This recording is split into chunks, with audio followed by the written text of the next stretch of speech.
ফিলিস্তিনের দামেস্কের জামে মসজিদের সবচেয়ে বড় মিনারার পাশে দুইজন ফেরেশতার পাখার উপরে ভর করে জামিনে নেমে আসবেন। এই জায়গাটা অনেক গুরুত্বপূর্ণ জায়গা।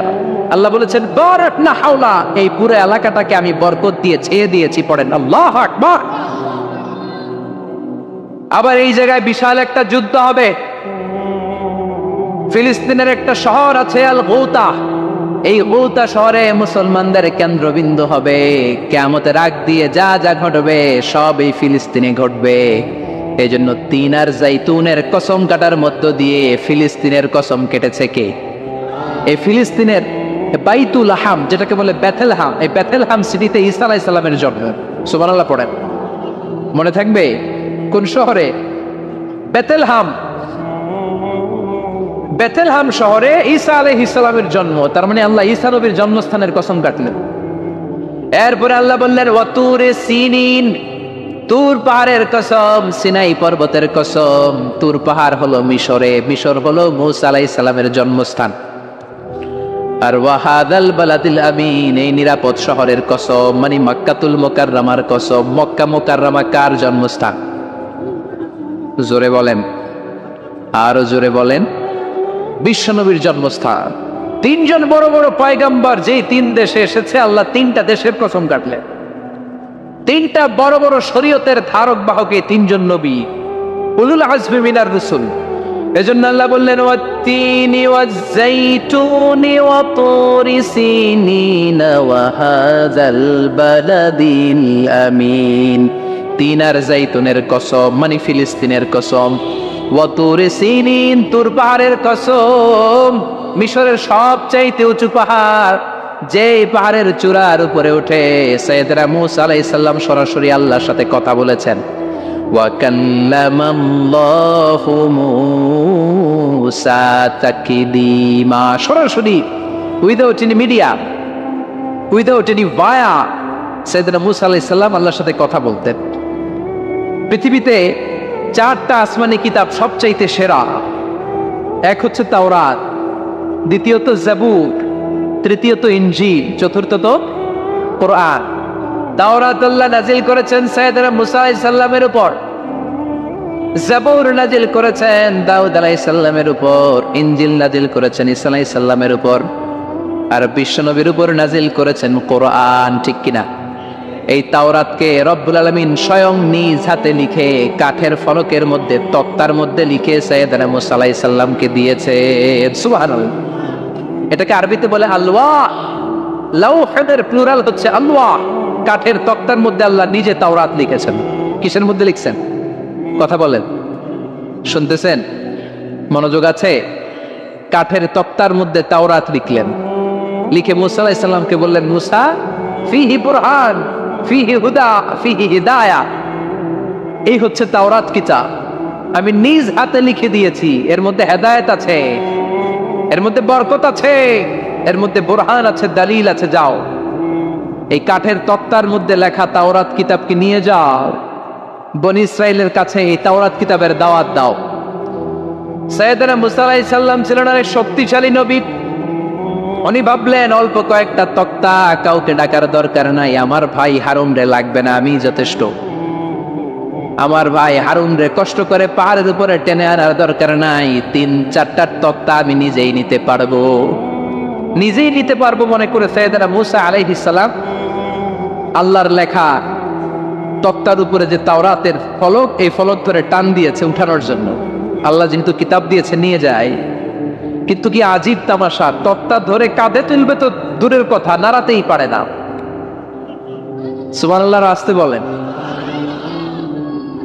নাড়াতেই পারেন। উনার এত শক্তি, উনি এক থাপ্পড় মেরে ফেরাউনের বাবুর্চিকে ওই জায়গার মধ্যে দুনিয়া থেকে বিদায় করেছিলেন।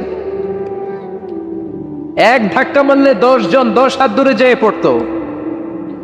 উনি রেগে গেলে ওনার মাথার চুলগুলো টুপি আর পাগড়ি ভেদ করে উপরের দিকে এরকম খাড়া হয়ে দাঁড়িয়ে যেত। স্বয়ং মালাকুল মাউতকে থাপ্পড় মেরে চোখ কানা করে দিয়েছিলেন। এর কারণ মালাকুল মাউত মানুষের সূরাতে আসছিল, আর অনুমতি নেয় নাই। ঘরের মধ্যে ঢুকার আগে অনুমতির দরকার আছে না নাই? কি সুন্দর ইসলাম! হোয়াট এ প্রাইভেসি ইন ইসলাম। কত সুন্দর প্রাইভেসি ইসলাম আমাদেরকে শিখিয়েছে। আপনি ঘরে ঢুকবেন, অনুমতি নিয়ে ঢুকবেন। কার কথা? এক সাহাবী বললেন, নবী আমার ঘরে 2 ঘর। কয়টা? 2টা মাত্র রুম। এক রুমে থাকি আমি, আর এক রুমে থাকে আমার আম্মা জান। যেই আম্মা জানের বুকের দুধ খেয়ে আমি 10 মাস পেটের ভেতরে ছিলাম, 2 বছর বুকের দুধ খেয়ে বড় হলাম। আমার আম্মা জান থাকে এক রুমে, আমি থাকি আর এক রুমে। ও নবী, আমার মায়ের রুমে ঢোকার আগেও কি অনুমতি নেওয়া লাগবে নাকি? বিশ্বনবী বললেন, ও সাহাবা, আতুহিব্বু আন তারাহা উরিয়ানা, do you like to see your father naked? তুমি কি তোমার মাকে নেকেড দেখতে চাও? তুমি কি তোমার মাকে উলঙ্গ দেখতে চাও? সাহাবী বললেন, কাল্লা, কখনোই না। বিশ্বনবী বললেন, ইদান তাস্তাদিন, তোমার মাকে যদি উলঙ্গ দেখতে না চাও, তাহলে অবশ্যই অবশ্যই অবশ্যই তোমার মায়ের ঘরে ঢোকার আগে অনুমতি নিয়ে ঢুকবা। সুবহানাল্লাহ। মায়ের ঘরে ঢোকার আগে অনুমতি নিতে হবে। তাহলে ভাইয়ের ঘরে, বোনের ঘরে, ভাবির ঘরে, হ্যাঁ, ঢুকাই যাবে না। ভাবির ঘরে ঢোকা যাবে? কারো ঘরে ঢোকার আগে অনুমতি নিতে হবে। এটাকে বলে প্রাইভেসি। ইসলামী প্রাইভেসি কি গুরুত্ব দেয়? কারণ আপনি হয়তো এমন একটা সময় চলে যাবেন ঘরের ভিতরে, ঘরের ভেতরে আপনার আম্মা ওই সময় হয়তো হালকা পোশাক পরে, সিম্পল কোনো কাপড় পরে শুয়ে আছে, ঠিক কিনা?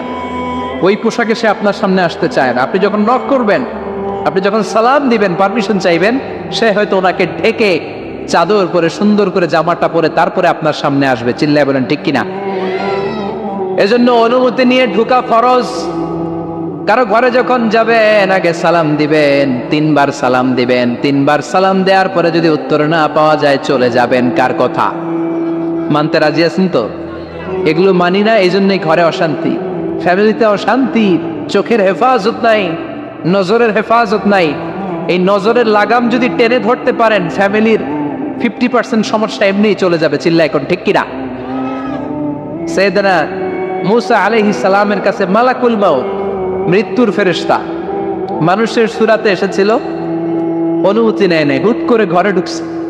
ঢুইকা কয়, আনা মালাকুল মাউত, আমি মৃত্যুর ফেরেশতা, জিহিতু আন আকবাদা রূহাক, আপনার রূহ কবজ করতে আসছি।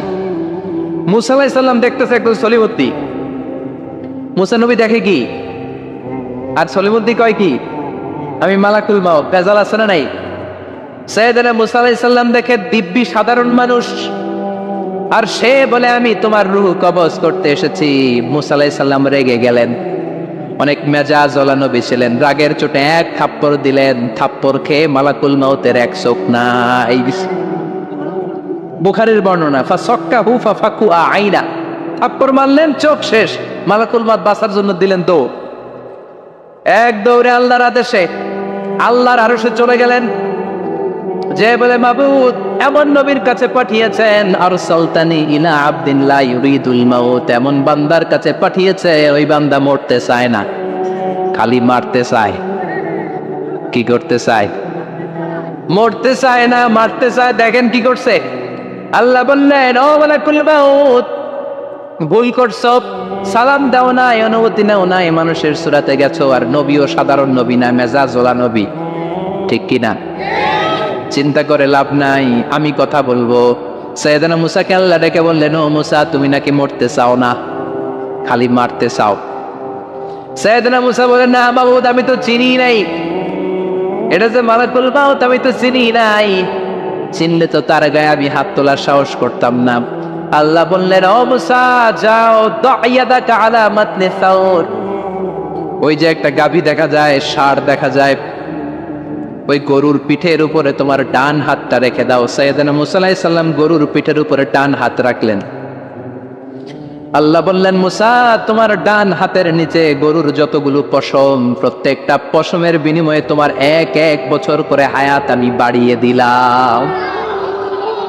মরতে যখন চাও না, মারতে যখন চাও, আরো কয়েক বছর মারো, হায়াত আমি বাড়িয়ে দিলাম। মূসা আলাইহিস সালাম বললেন, আল্লাহ সুম্মা মাযা, এই হাতের নিচে গরুর যত পশম, তত আমার হায়াত বেড়ে যাবে। ধরলাম হাতের নিচে 2000 পশম, 2000 বছর হায়াত বাড়িয়ে দিলেন, কিন্তু সুম্মা মাদা, 2000 বছর পরে কি হবে, আগে ওইটা কোন, ওই ঝামেলাটা ভাঙে আগে।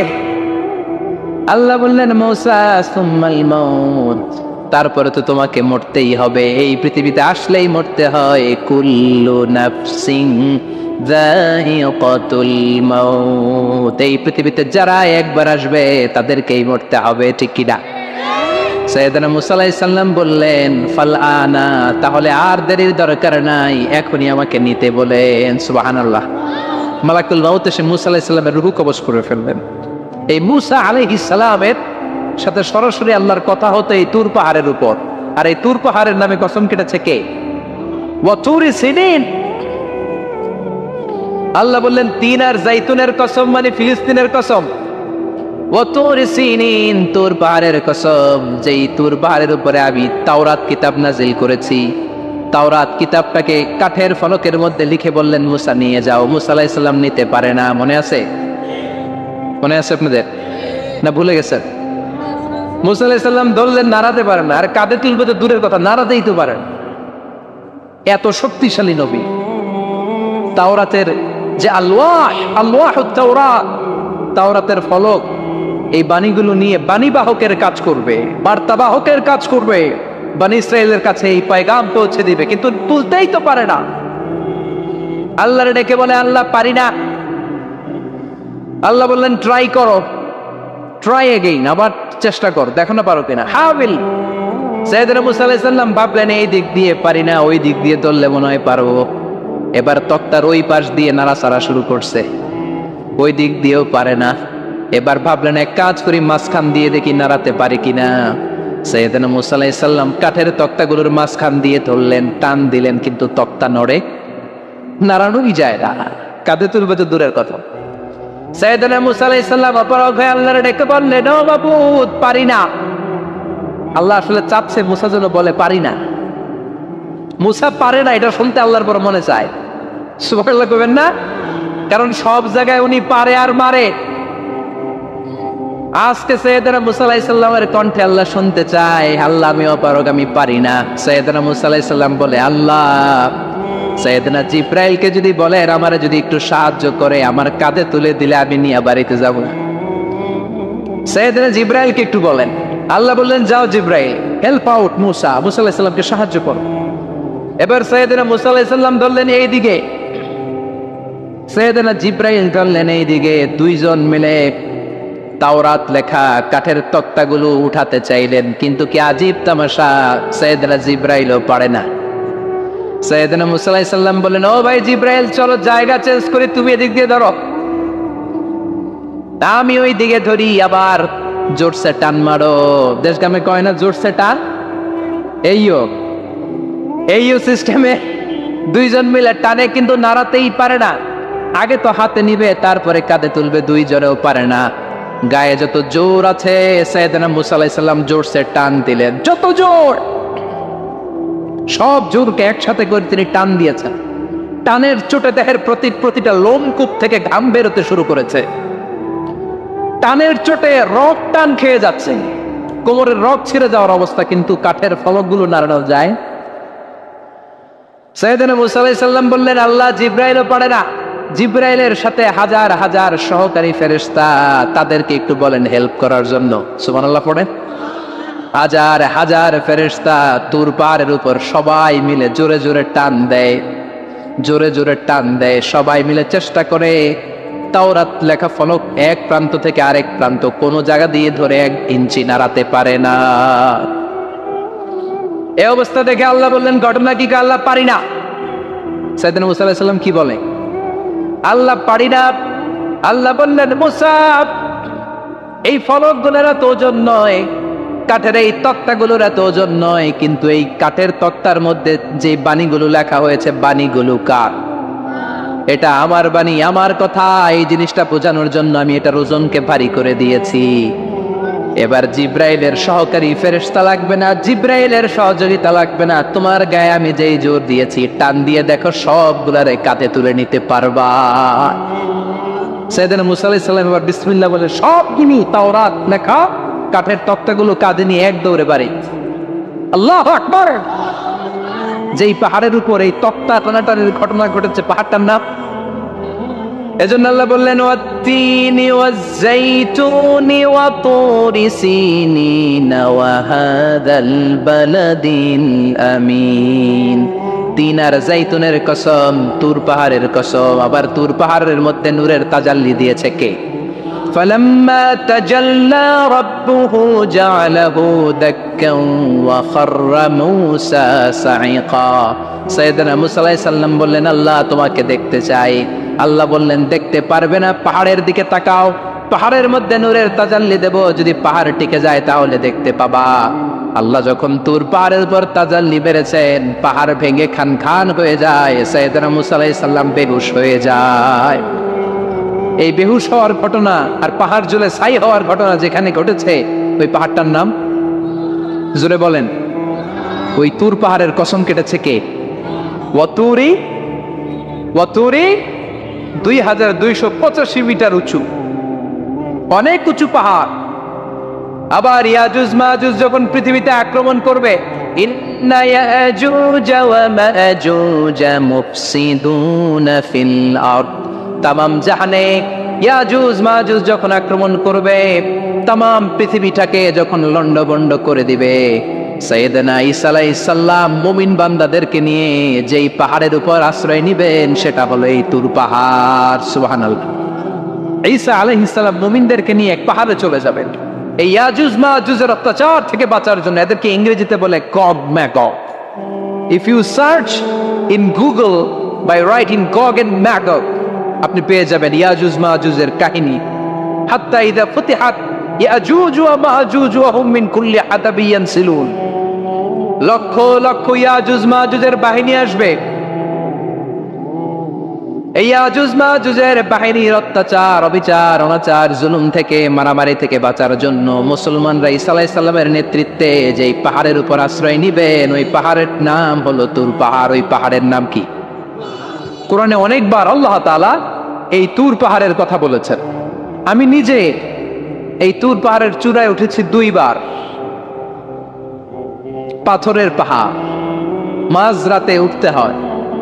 এই তুর পাহাড়ের নিচে একটা গির্জা আছে, খ্রিস্টানদের প্রাচীনতম গির্জা, সেন্ট ক্যাথেরিনা গির্জা। এই গির্জার ভিতরে ঢুকেছিলাম দেখার জন্য। এটা পবিত্র জায়গা। মুসা আলাইহিস সালাম যখন যাচ্ছিলেন, আল্লাহ বললেন, ফাখলা'না আলাইক, ফাখলা'না আলাইকা ইন্নাকা বিল ওয়াদিল মুকাদ্দাসি তুয়া। শুজ অফ, জুতা খুলে ফেলো। মুসা জুতা খুলে ফেলো। ইন্নাকা বিল ওয়াদিল মুকাদ্দাসি তুয়া, you are in a very holy valley, very sacred valley.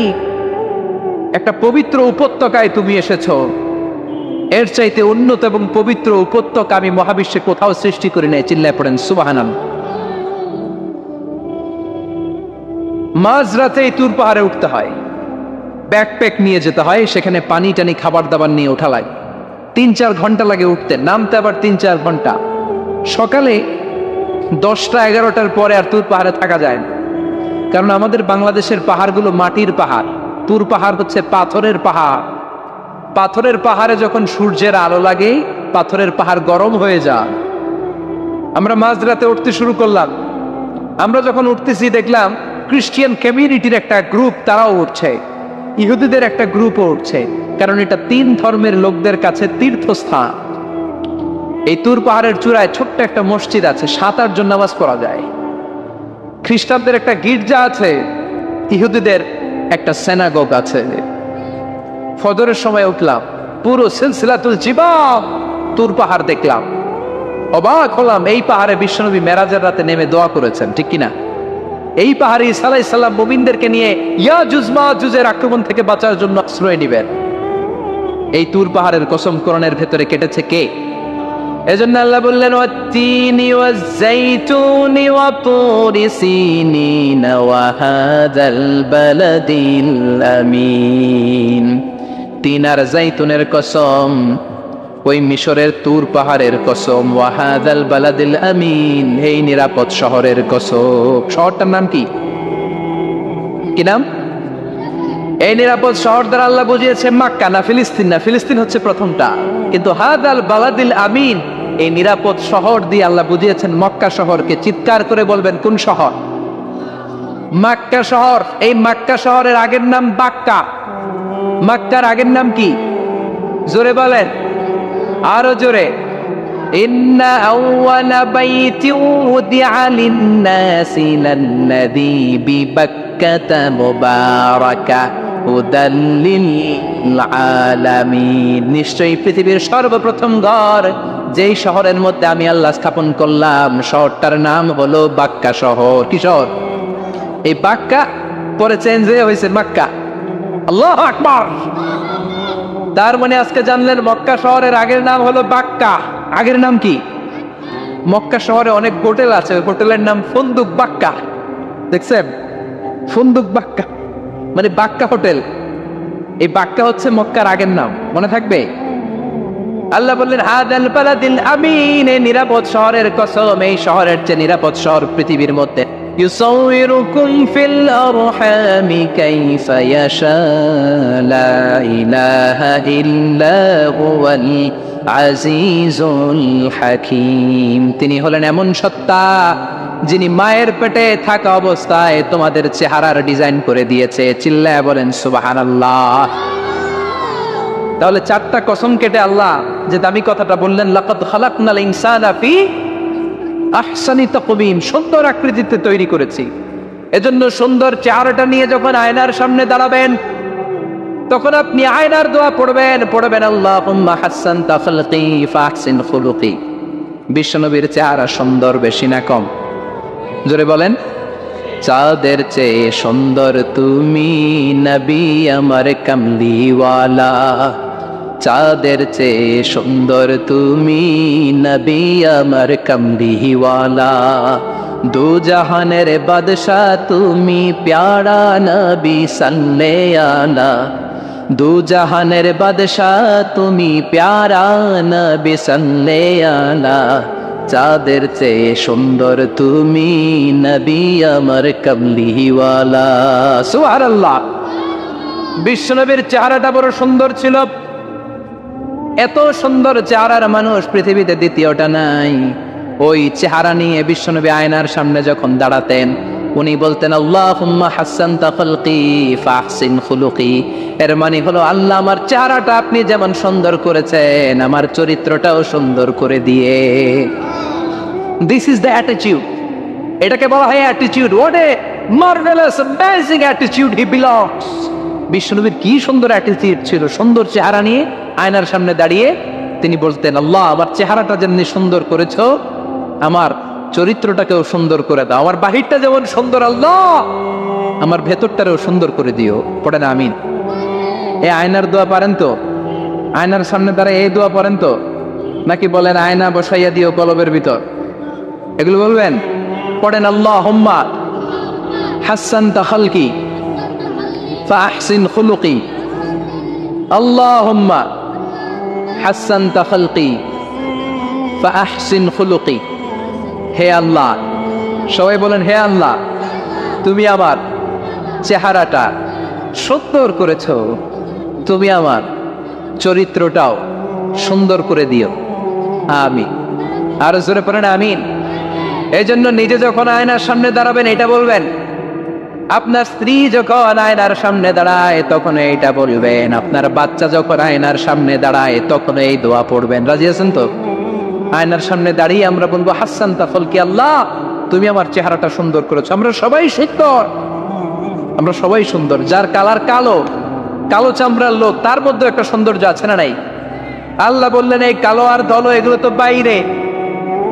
ওয়াখতিলাফু আলওয়ানিকুম ওয়া আলসিনাতিকুম, তোমাদের গায়ের রঙের ভিন্নতা, ভাষার ভিন্নতা, এগুলো আল্লাহর মিরাকেল। একজন সাদা, একজন কালো, একজন ধূসর বর্ণের, এক একজনের চেহারার সাথে আরেকজনের চেহারার মিল নাই। সুবহানাল্লাহ।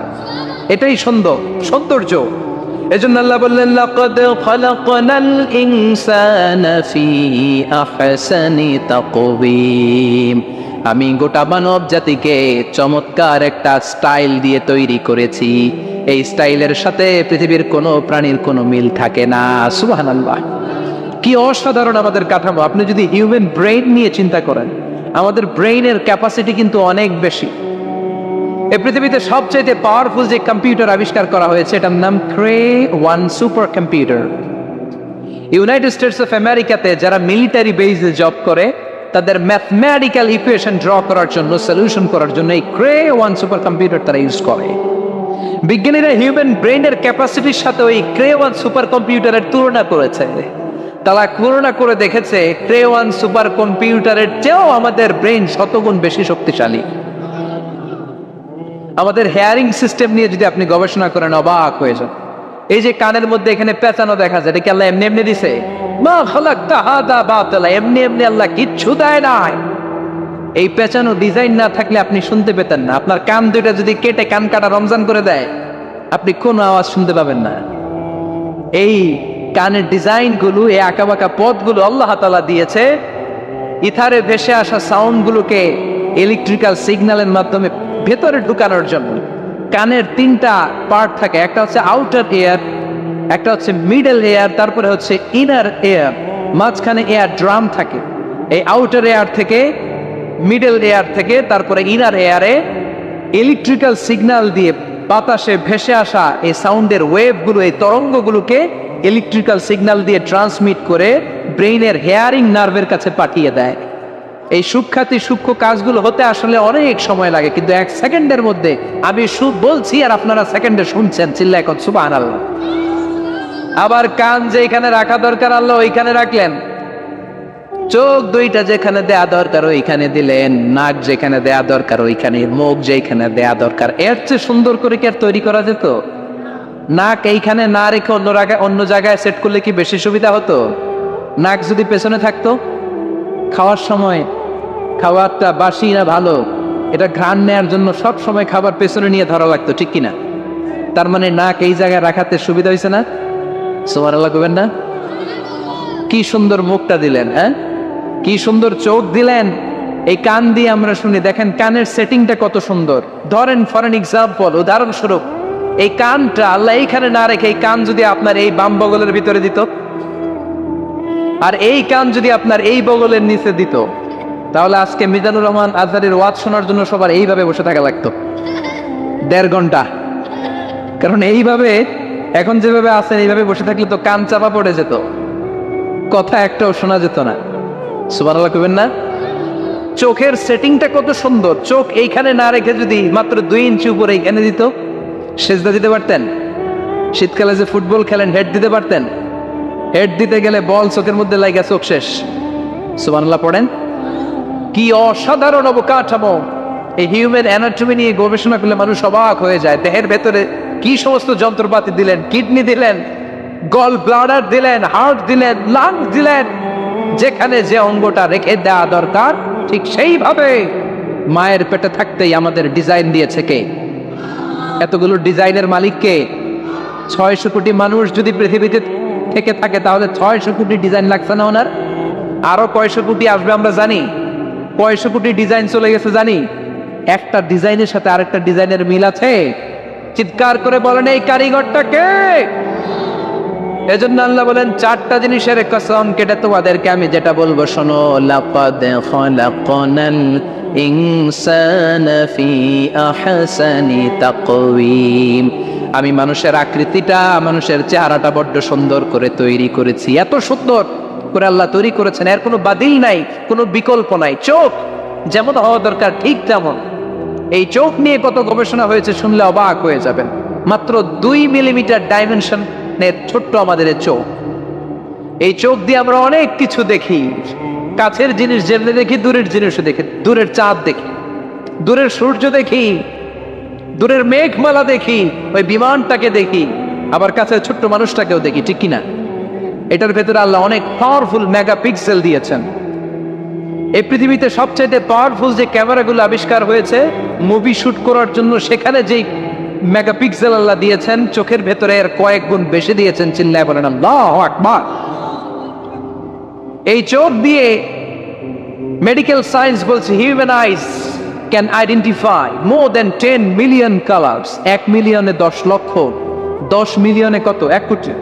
তার মানে এই চোখ দিয়ে আমরা আমাদের এক একটা চোখ দিয়ে 1 কোটি ধরনের রং শনাক্ত করতে পারি। এক লাল রঙের মধ্যে কত লাল, লাইট রেড, ডিপ রেড, কত ধরনের মিক্স করে কত কালার হয়, সবকিছু চোখ দিয়ে আমরা ধরতে পারি। চিল্লায় বলেন আল্লাহু আকবার। জিহ্বা দিয়ে স্বাদ নেওয়ার সুযোগ দিলেন। এই জিহ্বার পার স্কয়ার সেন্টিমিটারে টেস্ট বার্ড রয়েছে 184টা। সেই হিসাবে আপনার জিহ্বার উপরিভাগ দিয়ে আপনি 10,000-এরও বেশি ধরনের খাদ্যের স্বাদ আস্বাদন করতে পারেন। চিৎকার করে পড়েন আল্লাহু আকবার। এক একটা অঙ্গ নিয়ে যদি আপনি গবেষণা করেন, কত কাজ করার সুযোগ আল্লাহ তাআলা দিয়ে দিলেন। 206টা নাকি হাড্ডির পিস রেখেছে আল্লাহ এক একটা দেহের ভিতরে। 206টা না, 206টা হাড় আছে। আমাদের প্রত্যেকের দেহের ভিতরে কয় পিস হাড্ডি? কথা কয় না, 206টা। সবচেয়ে ছোট হাড়টা আছে কানের ভেতরে, সুবহানাল্লাহ পড়েন। সবচেয়ে ছোট হাড়, এক একটা অঙ্গ কত সুন্দর এরকম বেন্ড করা যায়, হাত পা নাড়ানো যায়, এইখানে একটা টুইস্ট করা যায়, এইখানে টুইস্ট করা যায়, আবার কবজি টুইস্ট করা যায়, আবার এইখানে এক একটা আঙ্গুলে কতগুলো টুইস্ট করা যায়। সুবহানাল্লাহ কইবেন না? কত কাজ এ হাতের। এই হাত দিয়ে ঘুষি মারা যায়, হ্যাঁ, হাত দিয়ে আটার খামির বানানো যায়, হাত দিয়ে ভারী জিনিস উত্তোলন করা যায়। আবার এই হাত দিয়ে দেখেন ক্রিকেটাররা কি সুন্দর বল করে, এটা দিয়ে স্পিন বল করে, লেগ স্পিন করে, অফ স্পিন করে, পেস বল করে। এক হাতের মধ্যে কত কারসাজি, সুবহানাল্লাহ করে না? আবার বা হাতে স্পিন করে না, বল এদিকে পড়ে ওইদিকে চলে যায়, আছে না নাই? আবার এই আঙ্গুল দিয়ে কত কাজ। বাজার থেকে বাজার করে যখন বাজারের ব্যাগ যখন নিয়ে আসেন, হাতে ধরেন নাকি আঙ্গুলে ধরেন, কত কাজ। এই আঙ্গুল দিয়ে মোবাইল টিপে আমরা মোবাইল ইউজ করি, আঙ্গুল দিয়ে ল্যাপটপে আমরা টাইপ করি। ডাক্তাররা এই আঙ্গুল দিয়ে সুই ইউজ করে সূক্ষ্ম সূক্ষ্ম সার্জারির কাজগুলো করে। অবাক হয়ে যাবেন এই আঙ্গুলের কত কাজ। এই আঙ্গুল দিয়ে আবার এখন ক্রিকেটেও এরকম 2 আঙ্গুল তুললে ছক্কা, আছে না নাই? আবার 1 আঙ্গুল তুললে আউট, আবার এটা তুললে ভিক্টরি, বিজয় চিহ্ন। দেখবেন যত নেতা খেতা করে পুলিশে ধরে এটা দেখায়, আছে না নাই? এইভাবে কত ধরনের নমুনা আমরা ইউজ করি, কতভাবে হাতগুলোকে ইউজ করি, কতভাবে পা গুলোকে ইউজ করি। দেহের এই সৌন্দর্য আমাদের দান করেছে কে? লাকাদ খালাকনাল ইনসানা ফি আহসানি তাকওয়িম। আমি মানুষকে সব চাইতে সুন্দর আকৃতিতে তৈরি করেছি। সুবহানাল্লাহ পড়েন, চিল্লায় পড়েন আল্লাহু আকবার। আল্লাহ বললেন মানুষ সব চাইতে সেরা, মানুষ হলেন সব চাইতে সেরা। মানুষ যখন সেরা হয়, মানুষের চাইতে সেরা কেউ হয় না। আবার মানুষ যদি নিকৃষ্ট হয়ে যায়, মানুষের চাইতে নিকৃষ্ট কেউ হতে পারে না, ঠিক কিনা?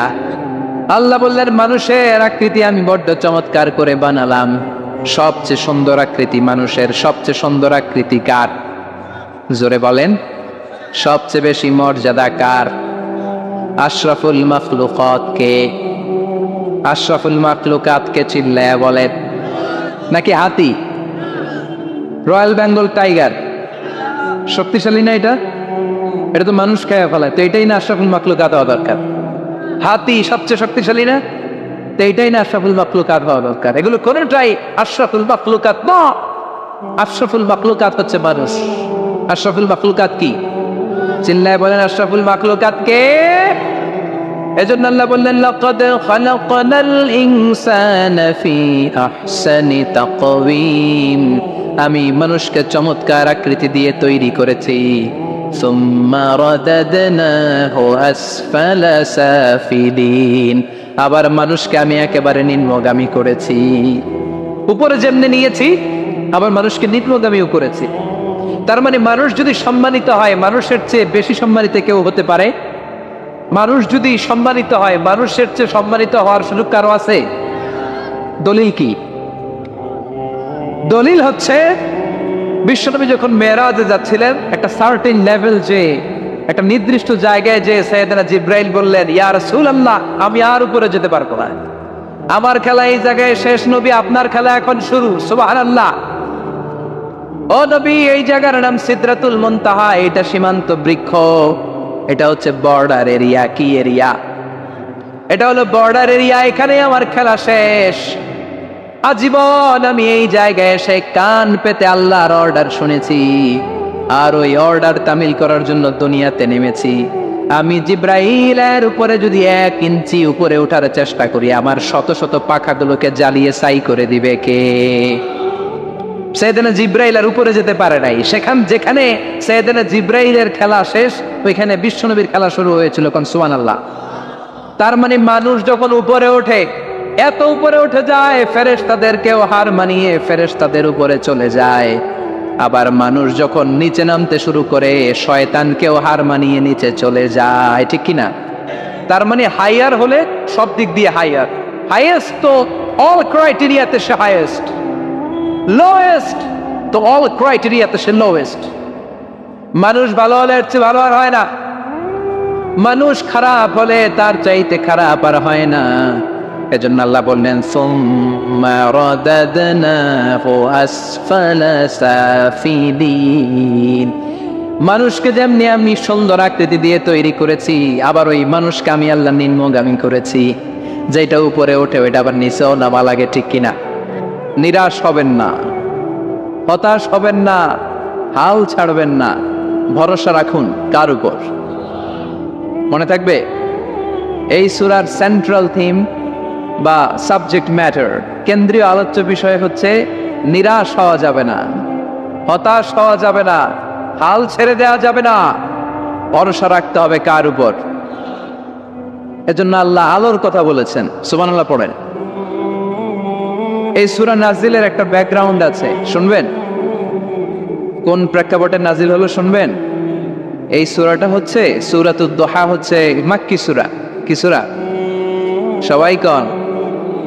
মাক্কি সূরা, এবং মাক্কি যুগের একেবারে শুরুর দিকে নাজিল হওয়া সূরা। বিশ্বনবীর কাছে কোরআনের শুরুর দিকে যে সমস্ত আয়াত নাজিল হয়েছে বিশ্বনবী প্রচার করেছেন। কারণ আল্লাহ বলেছেন বাল্লিগ মা উনজিলা ইলাইক, নবী আপনার কাছে আমি যা নাজিল করেছি প্রচার করে দেন, প্রচার করে দেন। তো যাই নাজিল হতো বিশ্বনবী প্রচার করে দিত। হঠাৎ করে কোরআন নাজিল হওয়া বন্ধ হয়ে গেল, আর নাজিল হয় না। বিশ্বনবী started to miss the revelation, কোরআনকে খুব মিস করতে লাগলেন। কিরে, কি সুন্দর জিবরাইল আসতো, কোরআন নিয়ে ওহী নিয়ে, আসে না কেন? নাজিল হচ্ছে না কেন? এখন বিশ্বনবী কোরআন পেলে কোরআন প্রচার করত, কোরআনের আয়াতগুলো সবার সাথে শেয়ার করত। এখন নাজিল হয় না, শেয়ারও করতে পারে, প্রচারও করতে পারে, প্রচার কার্যক্রম বন্ধ। কাফেরদের মধ্যে গুনগুন শুরু হয়ে গেল, মুহাম্মদ তোর রব তোরে ভুলে গেছে। নাউজুবিল্লাহ কইবেন না? তোমার রব তোমারে ভুলে গেছে, তোমার আল্লাহ তোমার উপর অসন্তুষ্ট হয়েছে। কোন বর্ণনায় এসেছে 15 দিন, কোন বর্ণনায় 1 মাস, কোন বর্ণনায় 3 মাস, কোন বর্ণনায় 6 মাস ওহী নাজিল বন্ধ ছিল। বিশ্বনবী ওহীকে মিস করতে লাগলেন। ঘটনা কি? ওহী নাজিল হয় না কেন? আমি এখন কি প্রচার করব? বিশ্বনবী আর কিছুই প্রচার করতে পারছেন না, নাজিলও হয় না, উনিও প্রচার করতে পারেন না। কারণ বিশ্বনবী তো মন গড়া কিছু বলেন না। বলেন ওয়ামা ইয়ানতিকু আনিল হাওয়া ইন হুয়া ইল্লা ওয়াহয়ুই ইউহা। আল্লাহর ওহী আসলে বিশ্বনবী বলে, তা না হলে বিশ্বনবী বলে? বিশ্বনবী যাই নাজিল হতো প্রচার করে দিতেন, যা ওনার উপর অবতীর্ণ হতো মানুষের সাথে শেয়ার করে দিতেন। এখন আয়াত নাজিল হয় না, বিশ্বনবীও শেয়ার করতে পারে না। সাহাবারা বলল বিশ্বনবী আয়াত নাজিল হয় না কেন? বিশ্বনবী বলে আমি কিছু জানি না। কাফির মুশরিক মহলে গুনগুনানি শুরু হয়ে যায়। ঘটনা কি? মুহাম্মাদের রব মুহাম্মদ রে বুইল্লা গেছে, মুহাম্মাদের রব মুহাম্মদের ছাইরা দিছে, মুহাম্মদের আর পছন্দ করে না, এজন্য কোনো আয়াত নাজিল করে না। বিশ্বনবীর চাচি আবু লাহাবের স্ত্রী উম্মে জামিল বলল মুহাম্মদ তোমার শয়তানটা বুঝি তোমার কাছে আসে না? এই শয়তান দ্বারা উদ্দেশ্য নিয়েছে জিবরিল আলাইহিস সালামকে। নাউজুবিল্লাহ পড়েন। এবার বিশ্বনবী টেনশনে পড়ে গেলেন। ঘটনা কি রে? কি ভুল আমার হয়? কি অন্যায় আমি করলাম? কি ভুল আমার হচ্ছে? কি ত্রুটি আমার, যে কারণে আল্লাহ আমারে পছন্দ করে না? 3 মাস 6 মাস হয়ে যায়, আকাশ থেকে কোনো ওহী নাজিল হয় না। কি আমি করলাম? আমার মনে হয় আমার কোনো ভুল হয়েছে, আমার কোনো ত্রুটি হয়েছে, অন্যায় হয়েছে, যে কারণে আমার আল্লাহ আমারে পছন্দ করে না। মাঝে মাঝে আমাদের জীবনে এরকম হতাশা আছে না নাই? কিরে আমি এত দোয়া করি কবুল হয় না কেন? আমার জীবনে এত দুঃখ কেন? আমার জীবনে এত কষ্ট কেন? আমার জীবনে তো ভালো কিছু হয় না, সবাই হুর হুর করে এগিয়ে যায়, কত সুন্দর ক্যারিয়ার, বিসিএস হয়ে যায়, সরকারি জব হয়ে যায়, ব্যবসায় লালে লাল, আমার তো কিছু হয় না, আমার কিচ্ছু হলো না, এরকম হতাশা আছে না নাই? এই সূরা আপনাকে শিখাতে চায়, don't be sad, don't be frustrated, don't be upset. Upset হয় না, হতাশ হয় না, ভরসা রাখো কার উপর? আজীবন হতাশাগ্রস্ত মানুষের জন্য এই সূরাটা একটা আলোকবর্তিকা আর মশাল হয়ে কাজ করবে। সুবহানাল্লাহ পড়েন। মোটিভেশনাল সূরা। আল্লাহু আকবার। বিশ্বনবী চিন্তায় পড়ে গেলেন, মনে হয় ভুল হয়েছে, কেন ওহী আসে না, কি আমার অপরাধ, কেন কোরআনের আয়াত নাজিল হয় না, কেন আল্লাহ ওহী পাঠায় না? বিশ্বনবী যখন চিন্তিত, বিশ্বনবী যখন হতাশ, তখন আল্লাহ নাজিল করলেন ওয়াদ-দুহা, ওয়াল-লাইলি ইযা সাজা, ওয়াদ-দুহা, আলোর শপথ, ওয়াল-লাইলি ইযা সাজা, আর রাতের শপথ, যখন রাতটা নিঝুম হয় আর হয় নিস্তব্ধ। সুবহানাল্লাহ কইবেন না? আল্লাহ আলোর শপথ করলেন, এজন্য হতাশ হবেন না। C the Sunlight, go out, C the nice day, কত সুন্দর দিন, কত সুন্দর আলোক উজ্জ্বল দুপুর, কত সুন্দর সকাল। সুবহানাল্লাহ পড়েন। হতাশ হবার কোনো কারণ নাই, আপনার আল্লাহ আপনার সাথে আছে না নাই? আপনি আপনারা যত ভালোবাসেন তার চেয়েও আপনারা বেশি ভালোবাসে কে? আপনার বাবা মা আপনারা যত মায়া করে তার চেয়েও আপনারা বেশি মায়া করে কে? আল্লাহ বললেন ওয়াদ-দুহা, সকালবেলার সূর্য কিরণের শপথ, ওয়াল-লাইলি ইযা সাজা, আর রাত্রির শপথ, রাত্রিটা যখন নিঝুম হয় আর নিস্তব্ধ হয়। সুবহানাল্লাহ পড়ে। তাহলে আল্লাহ আলো আর অন্ধকারের শপথ বা কসম কাটলেন, ঠিক কিনা? আলো দ্বারা আল্লাহ তাআলা ওহীর আগমনকে বুঝিয়েছেন, আর অন্ধকার দ্বারা ওহীর অনুপস্থিতি বুঝিয়েছেন। সুবহানাল্লাহ। আল্লাহ বুঝাতে চাইলেন, নবী আমি আপনার উপর রাগ করি নাই, আমি আপনারে বলে যাই নাই যেমনটা কাফির মুশরিকের বাচ্চারা বলে, আমি আপনারে ছেড়ে দেই নাই, আমি আপনার উপর অসন্তুষ্ট হই নাই। সব সময় যদি সূর্যের আলো থাকে, রাত্রে ঘুমাইতে পারবেন? ধরেন 365 দিনই খালি আলো আর আলো, খালি সূর্যের আলো, রাত আর নাই, ভাল লাগবে? আবার সব সময় রাত, সূর্যের আলো নাই, ভাল লাগবে? রাত দিন দুইটার দরকার আছে না নাই? এই আলো দ্বারা আল্লাহ ওহীর কথা বুঝালেন। আল্লাহ বুঝাতে চাইলেন, নবী আলোর শপথ আর অন্ধকারের শপথ, আমি যেমনি আলোর পর অন্ধকার দেই, তেমনি ওহীর পর মাঝে মাঝে ওহী না পাঠিয়ে আপনাকে বিশ্রাম নেওয়ার সুযোগ করে দেই। বিশ্বনবীর কত ভালোবাসতেন আল্লাহ, কারণ ওহী রিসিভ করার মধ্যে একটা কষ্ট আছে না নাই? ও নবী, সব সময় যদি ওহী নাজিল হয়, আপনার স্নায়ু, আপনার দেহ, আপনার মাংসপেশি এই ওহী রিসিভ করতে পারবে না, আপনার স্নায়ু এটা বরদাস্ত করতে পারবে না। ওহীর একটা কিরণ আছে, সূর্যের যেমনি তেজ আছে, আলো আছে, ওহীরও কিরণ আছে। সব সময় এই কিরণ আকাশ থেকে আপনার গায়ে পড়লে আপনি সহ্য করতে পারবেন না। তেমনি আলোর পরে যেমনি আধারের দরকার, কিছুদিন ওহী আসার পরে ওহী বন্ধ থাকার দরকার আছে না নাই? সুবহানাল্লাহ পড়েন। বিশ্বনবীর আরামের জন্য আল্লাহ ওহী বন্ধ করে দিলেন। আল্লাহু আকবার।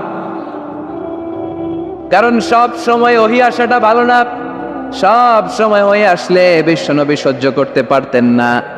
কারণ মা আয়েশা বলতেন, শীতের রাতে যখন বিশ্বনবীর উপর ওহী নাজিল হতো, ওহীর প্রেসারে বিশ্বনবীর গলার দাড়ি দিয়ে ঘাম ঝরে ঝরে পড়তো। আমরা তো মাগনা কোরআন পাইছি, কোনো কষ্ট করা লাগে নাই, কোনো পরীক্ষা করা লাগে নাই।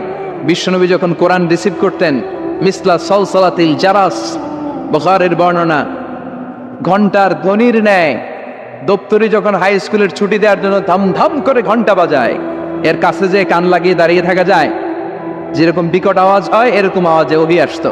আর এই ওহী রিসিভ করতে যে মাঘ মাসের কনকনে শীতের রাতে বিশ্বনবী ঘেমে ঘেমে একাকার হয়ে যেতেন। আবার বিশ্বনবী যখন ওটের উপরে বসা অবস্থায় ওহী নাজিল হতো, ওহীর ভাড়ে, ওহীর চাপে, ওহীর প্রেসারে, কোরআনের প্রেসারে ওটের বুকটা জমিনের মধ্যে লেগে যেত। আবার ঘোড়ার উপরে বসে থাকা অবস্থায় যখন কোরআনের আয়াত ওহী নাজিল হতো, ঘোড়ার পা গুলো মরুভূমির বালুর ভেতরে দেবে যেত। বিশ্বনবীর এক সাহাবা যায়েদ রাদিয়াল্লাহু তাআলা আনহুর পায়ের মধ্যে মাথা রেখে বিশ্বনবী একবার ঘুমাচ্ছিলেন। 1 ঘন্টা 2 ঘন্টা ঘুমিয়ে রইলেন, যায়েদ মাথায় ব্যথা পায় না। হঠাৎ বিশ্বনবী ঘুম থেকে জাগলেন। জাগার পর ওইখানে কি হয়েছে? এত গ্যাদারিং এর ভেতরে সমস্যা তো হবেই, গরম লাগবে, ধাক্কা ধাক্কি, আমারে দেখা যাবে না, এই ভাই আপনি সরেন, এই ক্যামেরা নামাও, এগুলো বলা যাবে? এগুলো বললে আজকে আমি ওয়াজ করতে পারবো? যে যেইখানে যে অবস্থায় আছেন আল্লাহর ওয়াস্তে বসেন। আমি আর অল্প কয়েক মিনিট কথা বলবো। আমি জানি অনেকে আমাকে দেখতে পাচ্ছেন না, মাইকের অবস্থাও ভালো না, যতটুকু শোনা যায় পিন ড্রপ সাইলেন্ট লাগবে, পিন পতন নীরবতা। নীরব না হলে তো ওয়াজ করা যাবে? আর কোনো আওয়াজ শুনবো আমি? তাহলে থামেন। ওহি রিসিভ করতে বিশ্বনবীর কত কষ্ট হতো খেয়াল করে শুনেন। আবার ডানে বায়ে তাকায়, শাওয়ারের ভাইয়েরা এদিকে তাকান, আমার দিকে হয়েছে, বাস আমার দিকে তাকান। ওহি রিসিভ করতে বিশ্বনবীর কত কষ্ট হতো। যায়েদ রাদিয়াল্লাহু তাআলা আনহুর পায়ের মধ্যে মাথা রেখে বিশ্বনবী শুয়ে আছেন। 1 ঘন্টা 2 ঘন্টা শুইলেন, উনি ব্যথা পায় না। হঠাৎ বিশ্বনবী ঘুম থেকে জাগলেন, জাগার সাথে সাথে আকাশ থেকে কোরআনের আয়াত নাজিল হতে লাগলো। আর যায়েদ বলে 2 ঘন্টায় আমার কিছু হয় না, কিন্তু যখনই আমার মাথায়, আমার রানের মধ্যে মাথা রেখে বিশ্বনবী শুয়ে আছেন আর কোরআনের আয়াত নাজিল হতে লাগলো, আমার মনে হচ্ছে আমার রানটা ফেটে টুকরা টুকরা হয়ে যাবে, আমার হাড্ডি ফেটে খান খান হয়ে যাবে। ওহির বার, তার মানে একটা কাঠিন্যতা আছে না নাই? এজন্য আল্লাহ বিশ্বনবীরা ডেকে বললেন, নবী আমি রাগ হই নাই, আমি আপনারে ভুলে যাই নাই। বারবার সূর্যের আলো থাকলে, সব সময় সূর্যের কিরণ থাকলে যেমনি আরাম লাগে না, বারবার ওহি রিসিভ করতে যেই কষ্টটা আপনার হয়, আমি আরশের উপর থেকে দেখে আমার সহ্য হয় না। এজন্য আপনাকে বিশ্রামের ব্যবস্থা করে দিলাম, এই জন্য কিছুদিন ইচ্ছা করে আমি ওহি বন্ধ করে দিলাম। والضحى والليل إذا سجى ما ودعك ربك وما قلى। সকালবেলার সূর্য কিরণের শপথ, রাতের নিস্তব্ধতার নিঝুম রাত্রির শপথ। মা ওয়াদ্দাআকা রব্বুকা ওয়া মা ক্বালা, আপনার রব আপনারে ভুলে যায় নাই, আপনার উপর অসন্তুষ্ট হয় নাই। সুবহানাল্লাহ পড়েন। তাহলে কাফেররা যা বলেছে এটা ওদের মুখের উপরে, জোরে কোন ঠিক কিনা? উম্মে জালিল বিশ্বনবীকে যে গালি দিয়েছে, ওর গালি ওর মুখের উপরে, জোরে বলেন ঠিক কিনা? আমার নবীরে যারা কবি বলে গালি দেয়, ওই গালি ওদের মুখের উপরে, ঠিক কিনা? আমার নবীরে যারা পাগল বলে গালি দেয়, ওদের গালি ওদের মুখের উপরে, ঠিক কিনা? আমার নবীরে যারা লেস কাটা নির্বংশ বলে, ওদের 14 গোষ্ঠী নির্বংশ, জোরে বলো ঠিক কিনা? আমার নবীর সম্মানের বিরুদ্ধে যদি কথা বলে, তাদের বিরুদ্ধে আমাদের হুঙ্কার আর লড়াই আছে না নাই? বিশ্বনবীরে গালি দিলে কলিজা আগুন লাগে, কার কার লাগে? হাত তুলে আল্লাহর দেখা।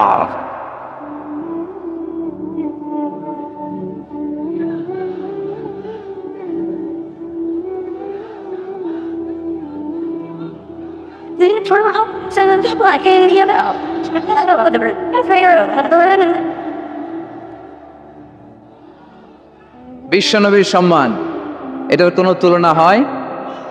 বিশ্বনবীর লাইফ নিয়ে কথা বলা, অসাধারণ এক লাইফ, ওনার বায়োগ্রাফি, এটা অসম্ভব, এটা তলাবিহীন সাগরের মতো। বিশ্বনবীকে যদি কথা বলতে শুরু করে, এটা অনেকটা তলাবিহীন সাগরের মতো। এটা সাগর কিন্তু কি নাই, কথা কয় না, কি নাই?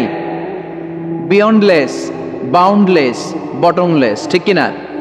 As a father, as a husband, as a teacher, as a lawgiver, as a lawmaker, as a reformer of the society, as a messenger, as a commander, Muhammad is a superman of the world. গোটা বিশ্বের জন্য তিনি Superman হয়ে এসেছে। এজন্য আমার নবীরা যারা গালি দেয়, এগুলো পিতৃ পরিচয়হীন জারদ সন্তান। বিশ্বনবীর সম্মান নিয়ে উল্টাপাল্টা করলে এটা সহ্য করা হবে না, জোরে কোন ঠিক কিনা? তুমি আমারে গালি দাও, আমি মেনে নিব। আমার বাপের গালি দাও, মেনে নিব। আমার দলের গালি দিবি, মেনে নিব। কিন্তু আমার নবীর গালি দিলে খবর আছে না নাই?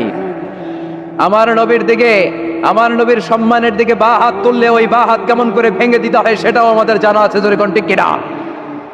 বিশ্বনবীর সম্মান ইটস অ্যান আনপ্যারালাল ইস্যু।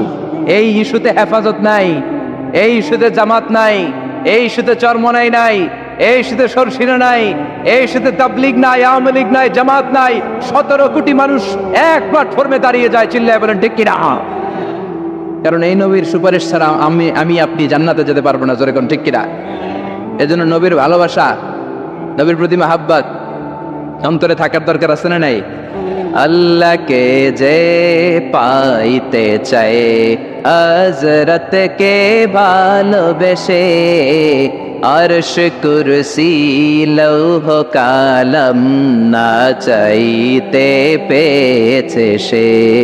হযরতকে ভালোবেসে আরশ কুরসি লৌহ কালাম না চাইতে পেয়েছে সে। ঠিক কি না? বিশ্বনবীর ভালোবাসলে গোটা বিশ্ব তার পায়ের সামনে এসে চুমু খাবে। আমরা এই নবীর ভালোবাসা চাই, আমরা এই নবীর শাফাত চাই, আমরা এই নবীর নেতৃত্বে জান্নাতে ঢুকতে চাই। এজন্য আল্লাহ বললেন, নবী মা ওয়াদ্দাআকা রাব্বুকা ওয়া মা ক্বালা, ভয় নাই, চিন্তা নাই, হতাশ হবেন না, নিরাশ হবেন না, আমার উপর ভরসা রাখেন। আপনার আল্লাহ আপনারে ভুলে যায় নাই, আপনার আল্লাহ আপনার উপর অসন্তুষ্ট হয় নাই।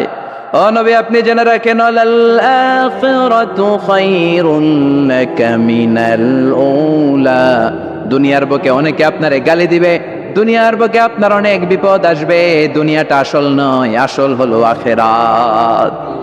ওয়ালাল আখিরাতু খায়রুল লাকা মিনাল উলা, ও নবী, আখিরাত এই দুনিয়ার চেয়ে আপনার জন্য শ্রেষ্ঠ। আরেক আয়াতে বললেন শ্রেষ্ঠ এবং স্থায়ী।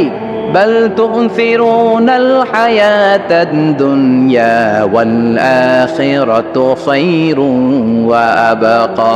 সুবহানাল্লাহ।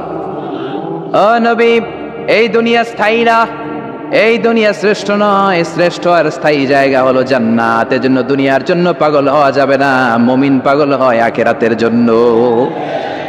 এই দুনিয়াতে আজীবন থাকতে আসি নাই, আজীবন থাকবেন? কথা কন। এজন্য এতজনের ভয় পেয়ে লাভ কি? ভয় পাবো আমরা একজনের, চিল্লায় বলেন, তিনি কে? যাদের হৃদয়ে আছে আল্লাহর ভয়, তারা কবু পথ ভুলে যায় না। আল্লাহর প্রেম ছাড়া এই দুনিয়ায় কারো কাছে কোনো কিছু চায় না। রাতের আধারে যারা সেজদাতে রয়, দু চোখের শ্রুতে নদী যেন বয়। ছলনার হাতছানি যতই আসুক, পেছনে ফিরেও সে তাকায় না। যাদের হৃদয়ে আছে আল্লাহর ভয়, তারা কবু পথ ভুলে যায় না। আল্লাহর প্রেম ছাড়া এই দুনিয়ায় কারো কাছে কোনো কিছু চায় না, কারো কাছে কোনো কিছু চায় না। ঠিক কি না? মুমিনের ভয় একজনের প্রতি, চিল্লায় বলেন, তিনি কে? আল্লাহ বললেন, ওয়ালাল আখিরাতু খায়রুল লাকা মিনাল উলা। ও নবী, দুনিয়াতে এত ভয় পেয়ে কোনো লাভ নাই। বিড়ালের মতো 1000 বছর না বেঁচে সিংহের মতো একটা গর্জন দিয়ে মরার দাম অনেক বেশি। ওয়ালাল আখিরাতু খায়রুল লাকা মিনাল উলা, এই দুনিয়ার জীবনের চেয়ে নবী আখিরাতের দাম অনেক বেশি। এই দুনিয়ায় আমরা আজীবন থাকতে আসি, চলে যেতে হবে। এরপরে বিশ্বনবীকে আল্লাহ সান্ত্বনা দিচ্ছেন, নবী আপনি হতাশ হবেন না, নিরাশ হবেন না, ভরসা রাখেন। ওয়ালা সাউফা ইউতিকা রাব্বুকা ফাতারদা, আপনার প্রভু অচিরে আপনাকে এমন এমন জিনিস দান করবে, এই জিনিসগুলো পেয়ে আপনি খুশি হয়ে যাবে। কি সুন্দর ওয়াদা। ও নবী, আপনি হতাশ হবেন না, আপনি টেনশন নিয়েন না, আমি তো আছি। সুবহানাল্লাহ পড়েন। কে বলে? জোরে বলেন, কে বলে? বিশ্বনবী বললেন, ওয়ালা সাউফা ইউতিকা রাব্বুকা ফাতারদা।